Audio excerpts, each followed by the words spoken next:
Meditações de Marco Aurélio. Prefácio.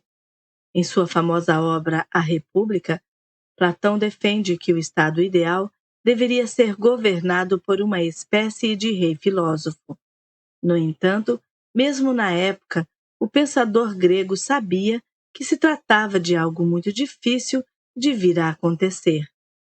Se nunca aconteceu, nos séculos passados, que um filósofo fosse obrigado a se encarregar do governo de um Estado, se algum dia realmente vier a acontecer, poderemos então afirmar que existe uma república semelhante a esta que imaginamos, quando a musa filosófica se tornar senhora de uma cidade. A República, livro 6º. O próprio Platão, convidado pelo governante de Siracusa, tentou implantar o seu sistema de governo idealizado no mundo real, mas falhou miseravelmente. Ora, se nem mesmo quem imaginou os reis filósofos encontrou um, diríamos que alguém assim nunca existiu, certo? Bem, se houve algum homem que se aproximou dos ideais platônicos e conseguiu ser bem-sucedido tanto na condução do Estado quanto no caminho da filosofia, este homem foi Marco Aurélio, imperador de Roma. Marco Aurélio foi o último dos 5 imperadores que governaram o Império Romano num período conhecido como Pax Romana, Paz Romana, que durou até a sua morte em 180 d.C.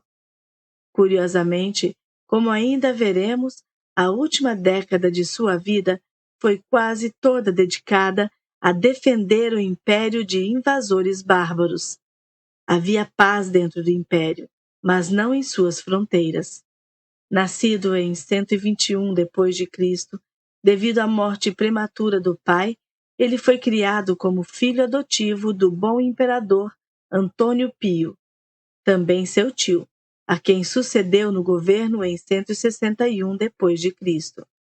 Devido a haver sido educado pelos melhores mentores e sábios de sua época, Marco Aurélio conheceu a fundo a filosofia grega e veio a se apaixonar pelo estoicismo. Esta corrente filosófica surgiu em Atenas já após Platão e Aristóteles, quando por volta do ano 301 a.C., um estrangeiro de origem fenícia chegou à cidade e passou a divulgar sua doutrina e atrair discípulos. Seu nome era Zenão, de Cítio. Ao contrário de muitos filósofos da época, Zenão preferia realizar suas palestras em locais públicos, sendo seu ponto favorito uma espécie de pórtico, stoa em grego, da cidade. Por conta da palavra stoa, a nova doutrina veio a ser conhecida como estoicismo. Zenão teve alguns discípulos que vieram a se tornar relativamente famosos, mas do ponto de vista histórico, existiram 3 estoicos tardios, nascidos séculos após Zenão, que foram muito mais importantes que ele próprio: Sêneca, Epícteto e o próprio Marco Aurélio. Sêneca, 3 a.C. a 65 d.C., a exemplo de Marco Aurélio, conseguiu ser bem-sucedido na filosofia e na política, tendo alcançado o cargo de senador romano. Foi Epícteto, 60 d.C. a 100 d.C., entretanto, o grande exemplo seguido pelo imperador filósofo. Ao contrário dos outros 2 expoentes do estoicismo, Epícteto teve origem humilde e foi escravo por boa parte da vida. Mesmo assim, tal fato não o impediu de ter sido um dos pensadores mais originais da história da filosofia, ao ponto da própria obra de Marco Aurélio ser mais uma espécie de comentário alongado de Epícteto do que algo propriamente original. A própria essência do estoicismo foi de tal forma resumida no início do manual de Epícteto que poderíamos dizer que todo o restante pode ser desenrolado como um fio desta reflexão inicial. As coisas se dividem em duas: as que dependem de nós e as que não dependem de nós. Dependem de nós o que se pensa de alguma coisa, a inclinação, o desejo, a aversão, e, em uma palavra, tudo o que é obra nossa. Não dependem de nós o corpo, a posse, a opinião dos outros, as funções públicas e, numa palavra, tudo o que não é obra nossa. O que depende de nós é, por natureza, livre, sem impedimento, sem contrariedade, enquanto o que não depende de nós é fraco, escravo, sujeito a impedimento, estranho. Assim, um estoico focava a sua atenção não propriamente nos eventos do mundo, mas na sua interpretação, na sua opinião acerca de tais eventos. Ou, como repetia Marco Aurélio, tudo é opinião. No entanto, sem dúvida, seria bem mais simples se dedicar à filosofia estoica e à reflexão acerca da própria opinião no espaço reservado de uma escola filosófica, numa casa de campo afastada das grandes cidades, quiçá simplesmente viajando a turismo pelo mundo. Todavia, nada disso foi possível ao imperador Marco Aurélio, que tinha literalmente o maior império de seu tempo dependendo dos seus cuidados. O fato de ele ter sido bem-sucedido em seu caminho filosófico, mesmo diante de tantas responsabilidades e atribulações, faz dele quase que um exemplo de homem divino, embora ele próprio pouco se importasse com a fama. Aliás, Marco Aurélio jamais desejou publicar obra alguma. As suas meditações, que tinham a si mesmo como destinatário, eram nada mais que diários pessoais, escritos sabe-se lá a qual custo em meio ao seu governo. De fato, ele passou os últimos 10 anos de sua vida residindo longe do conforto de Roma, defendendo a fronteira norte do império dos ataques de povos bárbaros, como os quados e principalmente os marcomanos. E ao que tudo indica, foi precisamente nesses anos, quem sabe para ajudar a si mesmo a ser resiliente à guerra, quem sabe por amor à filosofia, que Marco Aurélio escreveu e presenteou a história da filosofia com as Meditações. Coube a Cássio Dião, um historiador da época, relatar o esforço descomunal do imperador em não deixar a chama filosófica se apagar, mesmo em meio aos dias mais sombrios. Marco não encontrou a boa sorte que merecia, pois ele não era dotado de um físico vigoroso e se viu envolvido em um turbilhão de problemas durante praticamente todo o seu reinado. Mas na parte que me toca, eu o admiro ainda mais por essa razão, já que em meio a dificuldades incomuns e extraordinárias, ele conseguiu sobreviver e preservar o império. Assim, na sequência, ficamos com as reflexões de um dos maiores governantes e filósofos que já passou pelo mundo, que, embora tenham ficado conhecidas como as Meditações de Marco Aurélio, na realidade foram intituladas pelo próprio autor como Pensamentos para mim mesmo. Livro 1. Primeiro, de meu avô Verus, eu aprendi a boa moral e a governança do meu temperamento. Segundo, da reputação e da memória que guardo de meu pai, aprendi a modéstia e o caráter viril.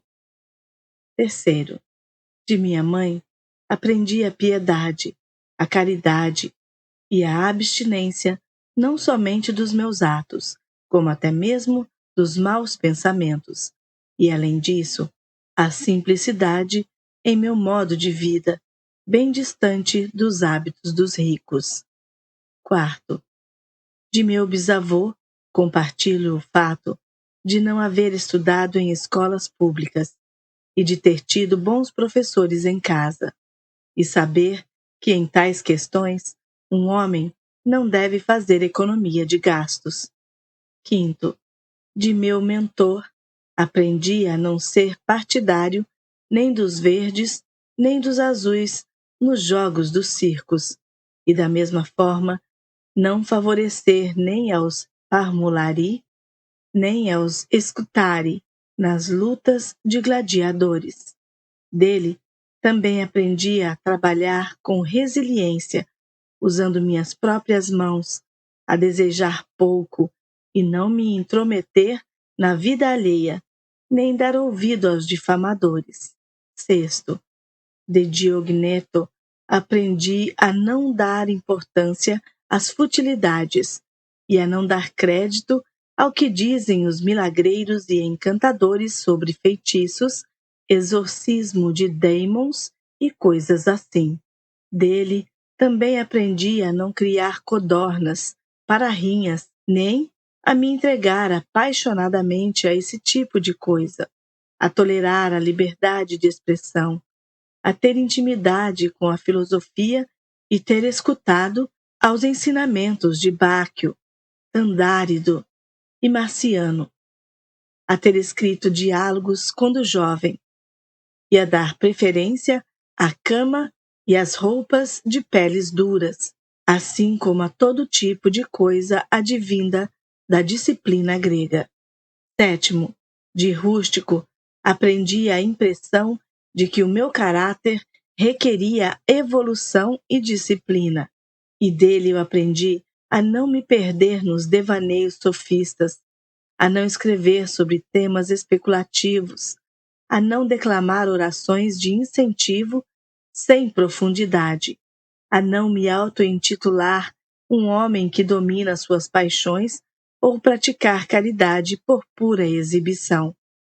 Dele também aprendi a me abster da retórica, da poética e das belas frases, a não andar em minha própria casa com vestes da rua ou coisa do tipo, a escrever com simplicidade, como a carta que ele próprio escreveu à minha mãe quando se encontrava na cidade de Sinuessa, a tratar com respeito mesmo aqueles que me ofenderam com palavras ou me fizeram algum mal, e estar sempre disposto à reconciliação, assim que esta se fizer oportuna.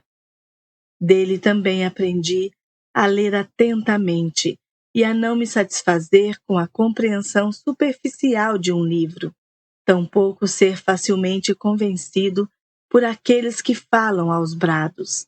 E, sobretudo, eu devo a Rústico ter me familiarizado com os discursos de Epíteto, os quais me foram comunicados a partir de sua própria coleção. Oitavo, de Apolônio, eu aprendi a cultivar a liberdade de pensamento e a firmeza nas decisões, a não atentar para nada mais, nem sequer por um momento, que não a razão, e a ser sempre o mesmo, nas grandes dores, nas ocasiões em que perdemos um filho ou nos longos períodos de doença. Dele também aprendi a ver claramente, como um exemplo vivo, que o mesmo homem pode ser ao mesmo tempo firme e compassivo e ensinar sem ser tedioso. Nele, tive diante de meus olhos um homem que considerava claramente a sua experiência e habilidade de explicar os princípios da filosofia como o menor de seus méritos. E dele também aprendi a aceitar favores estimados dos amigos, sem me humilhar em agradecimentos exagerados, nem deixar que passem desapercebidos. Nono, de sexto, aprendi a disposição benevolente e tive o exemplo de uma família governada de forma paternal, assim como a ideia de viver conforme a natureza e a falar com profundidade sem afetação, a olhar com cuidado as necessidades dos amigos, assim como tolerar os ignorantes e aqueles que formam suas opiniões de maneira superficial. Ele tinha a capacidade de se adaptar rapidamente a qualquer tipo de ambiente, de modo que conversar com ele era mais agradável do que receber uma lisonja, e ao mesmo tempo inspirava em todos ao seu redor respeito e até mesmo veneração. Lembro que possuía a distinta habilidade de investigar e ordenar os princípios necessários a uma boa vida de forma metódica e inteligente, que nunca demonstrou raiva ou qualquer outra afetação das paixões, pois vivia inteiramente liberto delas, embora sempre adoravelmente afetuoso. E também sabia, como ninguém, elogiar com discrição e não ostentar o próprio conhecimento, que era vasto. 10º, de Alexandre, o gramático, aprendi a me refrear de apontar constantemente as faltas alheias e a corrigir com afetuosidade aqueles que deixam escapar algum barbarismo ou erro de pronúncia, indicando a palavra ou expressão que deveriam ter sido usados. Nestes casos, sempre discutindo a questão em si, como falar corretamente, sem ressaltar os erros ou buscar ensinar de uma posição de superioridade intelectual.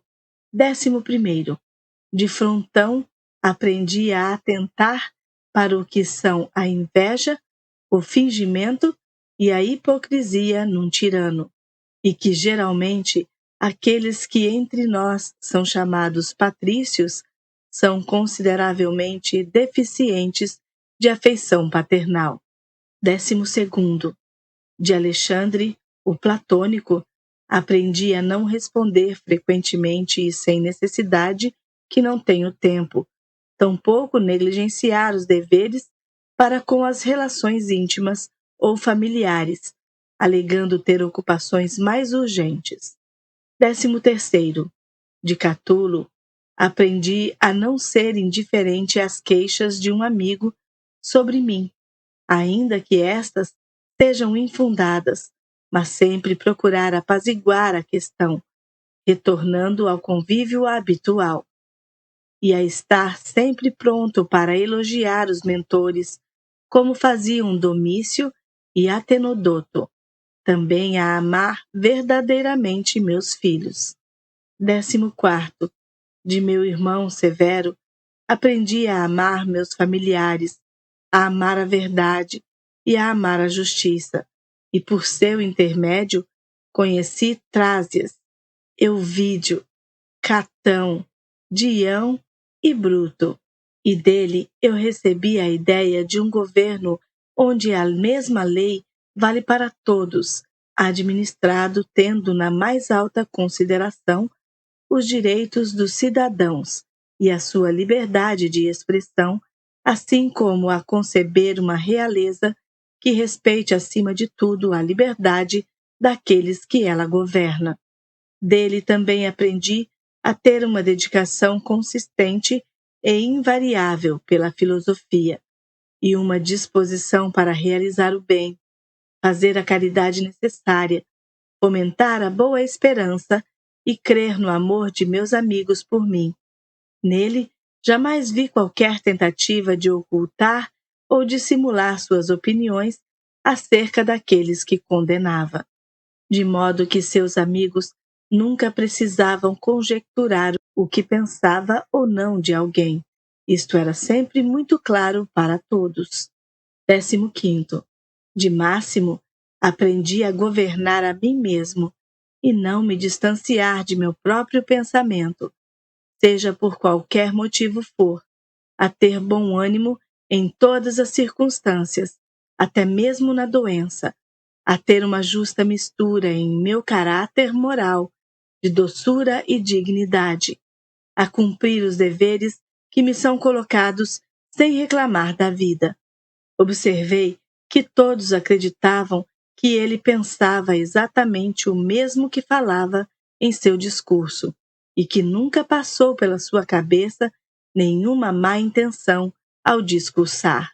Ele nunca demonstrou espanto ou surpresa com nada, nunca pareceu se apressar além da conta em qualquer afazer, nunca deixou nenhuma ação por realizar, Nunca pareceu perplexo ou envergonhado.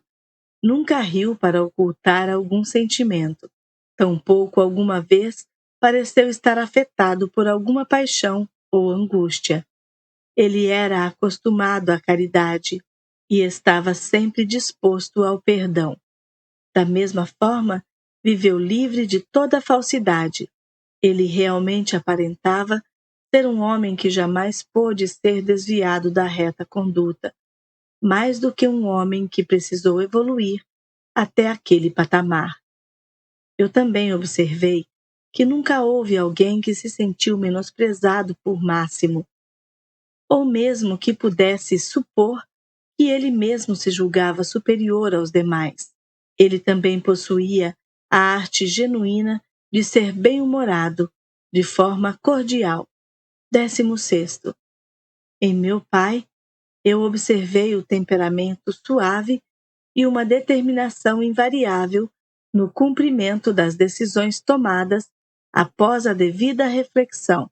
Ele dava pouca atenção às honrarias e vãs glorificações conferidas pelos demais, mas nutria amor pelo trabalho e a perseverança. Sempre esteve disposto a ouvir aqueles que traziam qualquer ideia ou proposta que pudesse auxiliar a sociedade como um todo. Da mesma forma, possuía uma firme determinação em recompensar a cada um segundo seu próprio mérito e um conhecimento derivado de seus anos de experiência acerca de quando deveria se comportar de forma dura e quando era mais adequado recorrer à brandura. E eu também observei que ele subjugou em si mesmo todo tipo de paixão pelos rapazes e considerava a si mesmo alguém no mesmo patamar dos demais cidadãos. Ele liberou todos os seus amigos no governo da obrigação de fazer suas refeições somente quando ele mesmo também se alimentava, e da mesma forma não os obrigava a lhe acompanhar em suas viagens, chegando até mesmo a permitir que eles mesmos viajassem para fora de Roma, na ocasião de alguma emergência pessoal ou familiar. Ainda observei o seu hábito de a tudo examinar cuidadosamente antes de tomar qualquer decisão, jamais julgando uma dada questão de governo apenas por sua aparência superficial. Sua disposição sempre foi a de nutrir e manter a amizade de seus amigos, jamais se cansando repentinamente da sua companhia, sem, no entanto, ser extravagante na sua afeição. Em todas as ocasiões da vida, estava satisfeito e sereno. Previa a chegada dos infortúnios com grande antecedência. A sua mente estava sempre a par dos ínfimos pormenores do governo. Cuidava para que os aplausos e as demonstrações de bajulação não durassem muito, mas estava sempre atento ao que era de fato necessário para a boa administração do império, reduzindo os gastos quando foi preciso e suportando tranquilamente as reclamações costumeiras nos períodos de contenção de despesa. Jamais nutriu qualquer superstição pelos deuses. Nunca buscou comprar a afeição de ninguém, nem alcançar a popularidade por meio de obras faraônicas, mas demonstrou em todos os afazeres sobriedade e firmeza, nunca agindo ou pensando de forma mesquinha, nem nutrindo afeição particular pelo novo. E das coisas que conduziam de alguma forma para as comodidades da vida, que a sua fortuna oferecia em abundância, as utilizou sem arrogância e sem dar satisfação a quem quer que fosse, de modo que quando as tinha perto de si, as usufruía sem afetação, e quando não lhe era possível as ter, prosseguia em suas viagens como se elas não existissem. Ninguém jamais pôde dizer que ele era um sofista ou um pedante. mas todos o consideravam um homem maduro, justo, insensível às bajulações, plenamente capaz de governar a si mesmo e aos demais. Além disso, ele sempre honrou aos verdadeiros filósofos, e embora jamais tenha reprovado aqueles que eram apenas pretensos filósofos, tampouco se deixou guiar pelo seu pensamento vão. Era também um homem fácil de dialogar, agradável e sem afetações. Ele tomava um cuidado considerável com a saúde de seu corpo, não como alguém que estava demasiadamente apegado à aparência física, mas de tal forma harmoniosa que ele raramente precisava recorrer aos tratamentos medicinais.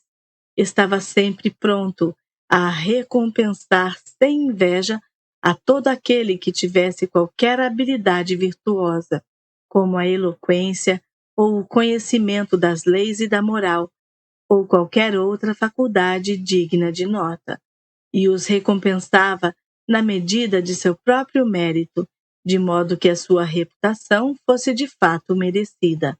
Sempre governou e agiu de acordo com as instituições de seu país, sem jamais se vangloriar disso. Nunca foi muito simpático às viagens constantes, nem ansiava por elas, pois amava permanecer o maior tempo possível nos mesmos locais, cuidando das mesmas tarefas com o maior cuidado possível. Dessa forma, logo após os seus ataques de enxaqueca, retornava prontamente e com todo vigor ao trabalho. Não tinha muitos segredos, eram poucos e raros, e tratavam, sobretudo, dos interesses do império. Sempre demonstrou toda a prudência com os gastos relacionados aos espetáculos e à construção de prédios públicos, assim como com as distribuições de espólios aos seus soldados, pois que era um governante preocupado com o que de fato precisava ser feito, e não com a reputação que pudesse advir de seus atos. Ele não tomava banho fora das horas habituais, não nutria simpatia pelo trabalho de construção, não tinha curiosidade especial pelo que comia ou deixava de comer, nem pela cor ou textura das roupas que usava ou deixava de usar, tampouco pela beleza de seus escravos. As vestes que usava em casa eram simples e geralmente feitas de lã de Lanúvio, sua terra natal. Quando em Túsculo, tratava os rendeiros da mesma forma que os demais, pois era sempre o mesmo com todos. Nele não se via rispidez, agitação, violência, nem nada que pudesse alterar a serenidade de sua expressão usual, mas examinava e refletia sobre todas as coisas com severidade, como se nunca pudesse lhe faltar tempo para tal, e agia sempre sem confusão, de forma vigorosa e consistente. E assim, o mesmo que se dizia de Sócrates pode ser dito dele, que sabia tanto gozar quanto se abster das coisas que a maioria dos homens sofre ao ver-se privada, e quando goza, o faz com excessos. Mas ser forte ao ponto de ser insensível na abstinência e sóbrio no gozo é a marca daqueles poucos homens de alma serena e invencível, e foi isto que ele demonstrou, por exemplo, durante a doença de Máximo. 17º. O meu débito para com os deuses foi ter tido bons avós, bons pais, uma boa irmã, bons mentores, bons servos, bons compatriotas, bons amigos, quase tudo bom. Ademais, somo a tal débito o fato de nunca tê-los ofendido apressadamente, ainda que esta fosse a minha disposição, e se a oportunidade para tal surgisse, eu provavelmente teria caído nesse tipo de tentação. Assim sendo, ao seu favor, ainda conto o fato deles nunca terem me testado. Também sou agradecido aos deuses, por não ter sido criado por muito tempo pela concubina de meu avô, e por haver preservado a flor da minha juventude, não tendo sido forçado a comprovar minha virilidade antes do tempo. Pelo contrário, até mesmo adiando o momento, até a estação correta de minha vida. Também os agradeço por ter sido sujeitado a um imperador e pai que me aliviou de todo o meu orgulho e me galgou a sabedoria de que é possível a um homem viver dentro de um palácio sem a necessidade de guardas, de vestes suntuosas, de tochas, estátuas e coisas do tipo. Sendo, no entanto, perfeitamente possível a um homem poderoso viver de maneira muito similar a uma pessoa em condição privada, sem que para tal precise ser pobre de pensamentos ou desleixado em seu governo, no que diz respeito às coisas que precisam ser realizadas pelo bem do interesse público. Eu agradeço aos deuses por terem me dado um irmão como esse, que através de seu caráter moral pôde despertar em mim a autovigilância e que ao mesmo tempo me nutriu com o seu respeito e a sua afeição. Agradeço por meus filhos não terem nascido retardados ou deformados. Agradeço por não ter sido mais proficiente na retórica, na poética e noutras áreas de estudo que tomariam todo o meu tempo se percebesse que estava progredindo rápido.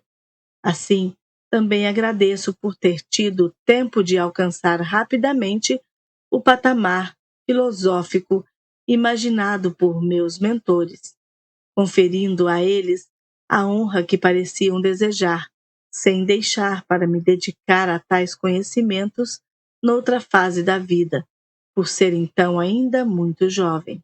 Eu agradeço por haver conhecido Apolônio, Rústico e Máximo. Agradeço por ter recebido deles exemplos claros e frequentes acerca de como viver de acordo com a natureza e de que tipo de vida isto se trata, de modo que, no que depende dos deuses, de seus favores, ajudas e inspirações, nada me impediu de viver desta forma. E se nem sempre me foi possível alcançar tal vida, foi por minha própria falta, por não ter atentado para os sinais divinos, e posso quase afirmar as suas instruções diretas.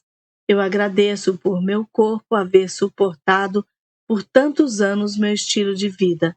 Agradeço por jamais haver assediado tanto Benedita quanto Teodoto e por, após haver caído nas paixões eróticas, haver me curado delas. Agradeço por, apesar de ter passado por atritos com o Rústico, jamais tê-lo ofendido de maneira a qual pudesse me arrepender. Agradeço por, apesar de ter sido o destino de minha mãe morrer cedo, que ela tenha passado os seus últimos anos de vida ao meu lado. Eu agradeço por nunca ter me faltado recursos para ajudar aqueles em necessidade. E da mesma forma, agradeço por eu mesmo jamais ter passado pela necessidade de mendigar a ajuda alheia. Agradeço por ter uma esposa tão obediente, afetuosa e simples. Agradeço por ter tido uma abundância de mentores para meus filhos. Agradeço por me ter sido revelado em sonhos os remédios necessários para tratar minhas enfermidades. Eu agradeço por não ter caído nas mãos de algum sofista quando seguia minha vocação filosófica. Agradeço por não haver perdido tempo escrevendo histórias, tentando resolver silogismos, ou me ocupando da investigação dos fenômenos celestes, pois para tais coisas eu necessitaria da ajuda dos deuses e da boa fortuna. Escrito à margem do rio Gran, na terra dos Quados.